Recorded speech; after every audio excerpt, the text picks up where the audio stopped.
We're going to talk a little bit now about the breaking news from Greece this afternoon that the government there has voted in favour of massive cuts to public spending in order to get a multi-billion euro bailout from the Eurozone and the IMF. So let's talk about it with the European economist Greene, who's here with me in the studio.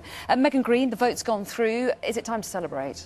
Absolutely not. This is the first in a number of hurdles that Greece will have to clear if it has any prayer of actually delaying a default. And I say delaying a default instead of avoiding one because I think a default is ultimately inevitable for Greece. Well, we'll come on to that in a moment. But first, let's talk about the next hurdle.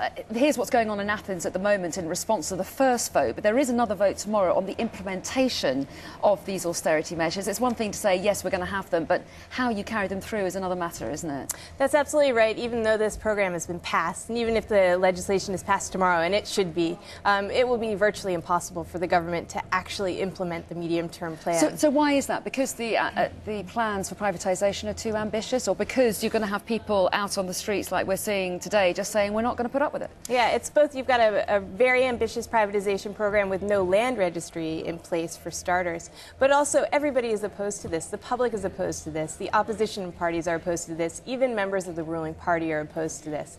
So what exactly has been achieved? We know that we're going to get this last tranche of EU IMF bailout from the first bailout paid, which means that Greece won't default on its immediate debt on the 15th of July. So what happens next? You said you thought a default was still inevitable at some point. Yeah, I think we'll get a second bailout. And the second bailout will consist of three things: loans, privatization revenues, and also private sector involvement. And I think if you do the math on what they're hoping to achieve with the privatizations and the private sector involvement, there's no way they'll actually achieve it. So this is sort of just buying some more time. Greece will get a second bailout to last hopefully through 2014. That's the idea. It won't actually last that long. But we're waiting for Greece to get a primary surplus so that it can default and will have some cash to run the government so that while it's frozen out of the markets, it won't be in a position where it actually needs to borrow.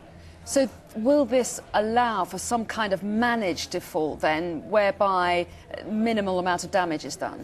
That's the idea. The idea is to wait until the ESM is implemented in 2013 so there can be as managed a default as possible so that we can minimize the amount of time that Greece is frozen out of the markets. Greene, very interesting to talk to you. Thank you for that. And let's continue.